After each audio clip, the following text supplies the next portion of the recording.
পিঠা তৈরির জন্য আমি নিয়েছি আতপ চালের গুঁড়া। এখানে আমি বাজার থেকে কেনা শুকনা চালের গুঁড়া নিয়েছি। মেজারমেন্ট কাপে আমি এখানে চালের গুঁড়া নিয়ে নিচ্ছি। চালের গুঁড়া আমি নিয়ে নিচ্ছি 2 কাপ। 2 কাপ চালের গুঁড়া আমি নিয়ে নিলাম।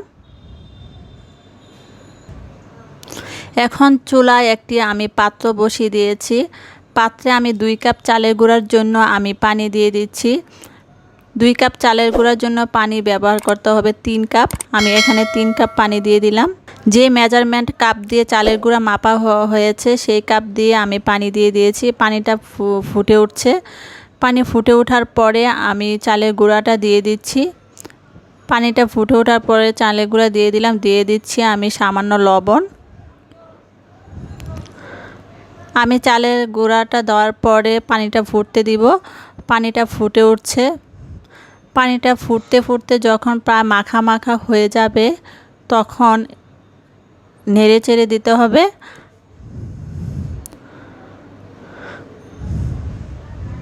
এখন আমি ভালো করে একটি কাঠি দিয়ে ভালো করে নেড়ে চেড়ে দিচ্ছি। ভালো করে নেড়ে চেড়ে দিতে হবে। আর খেয়াল রাখতে হবে পাতিলের তলায় যেন লেগে না যায়। চুলার আঁচটা মিডিয়াম থেকে লো থাকবে।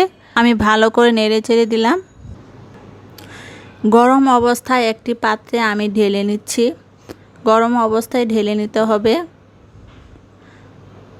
অন্য একটি পাত্রে আমি ঢেলে নিচ্ছি গরম অবস্থায়।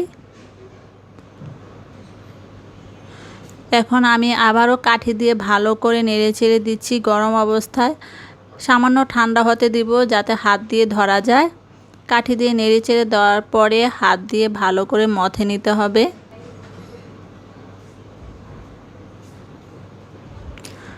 আমি হাত দিয়ে ভালো করে মথে একটা ডো তৈরি করে নিচ্ছি। হাতে সামান্য পানি লাগিয়ে আমি ডোটা মথে নিচ্ছি।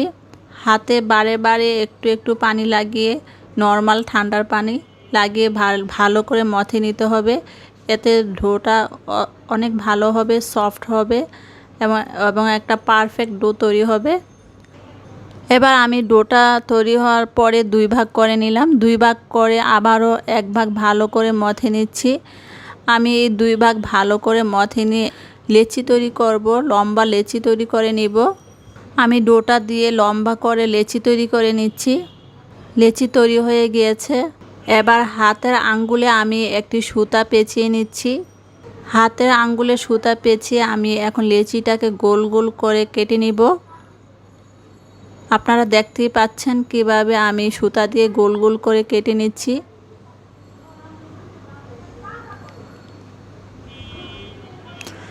এভাবে সুতা দিয়ে কেটে নিলে অনেক সময় বাঁচে। এই কাজটা আমি আমার মায়ের কাছে শিখেছি। এতে সময় অনেক বেঁচে যায়। আমি গোল গোল করে কেটে নিলাম। গোল গোল করে কেটে নেওয়ার পরে একটি কাপড় ভিজিয়ে ভালো করে পানি ঝরিয়ে উপরে ঢেকে দিতে হবে যাতে উপর দিয়ে শুকিয়ে না যায়। এভাবে যতক্ষণ আমি পিঠাটা তৈরি করব ততক্ষণ ঢেকে রাখতে হবে। আমি এখন ছোট ছোট রুটি বেলে নিব। ছোট ছোট রুটি বেলে নিচ্ছি। সবগুলি রুটি আমি বেলে নিলাম। এবার আমি পিঠার নকশা তৈরি করব। এজন্য আমি একটি রুটির উপরে চালের গুঁড়া দিয়ে আরেকটি রুটি উপরে দিয়ে দিয়েছি। নকশা তৈরির জন্য আমি একটি ওষুধের পাতা নিয়েছি। ওষুধ খাওয়ার পর এই খালি পাতাটা দিয়ে আমি নকশা তৈরি করব। পাতাটা ভাঁজ করে নিয়েছি। এবার পিঠার চারপাশে কেটে নিচ্ছি নকশা করে।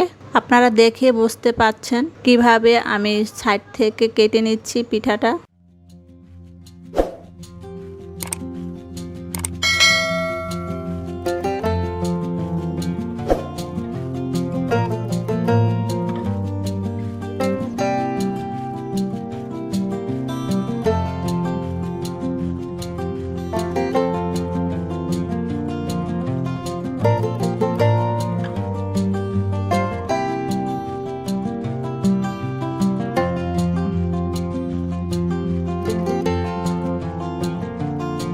চারপাশে নকশা করার পরে আমি একটি বড় মোটা সুই দিয়ে পিঠার মাঝখানে নকশা করে নিচ্ছি।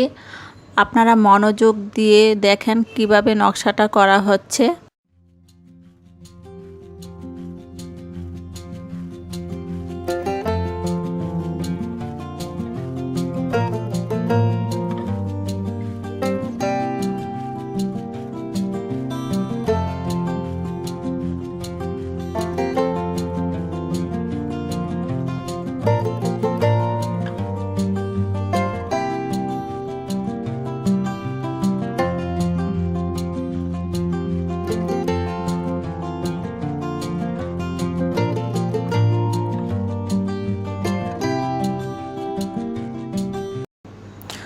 নকশা করার পরে উপর থেকে এইভাবে ফেলতে হবে রুটিটা, এতে দুইটি পিঠাই সহজে আলাদা হয়ে যাবে। আপনারা দেখতেই পাচ্ছেন কিভাবে সহজে আলাদা হয়ে গেল। এভাবে আমি একটি নকশা তৈরি করে দেখালাম।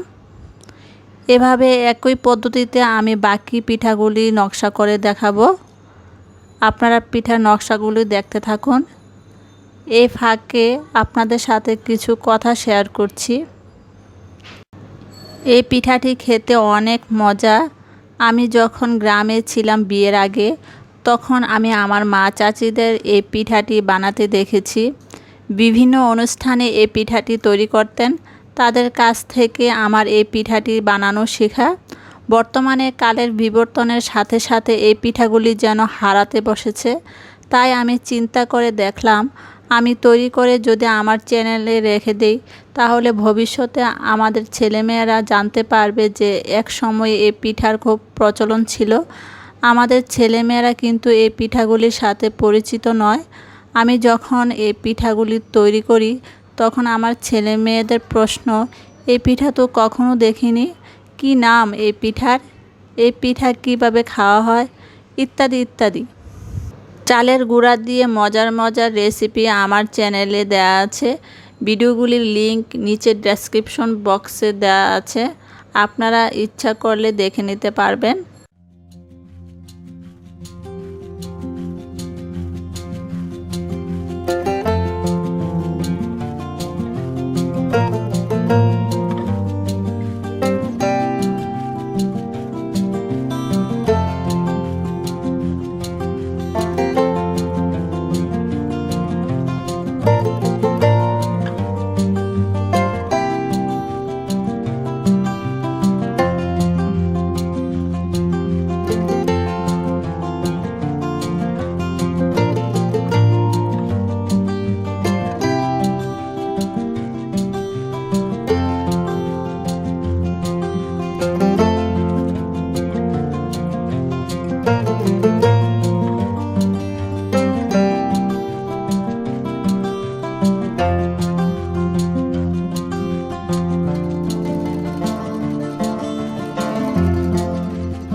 এখানে আমি অত্যন্ত সহজভাবে আপনাদের দেখানোর চেষ্টা করেছি কিভাবে এই পিঠার নকশা করা হয়।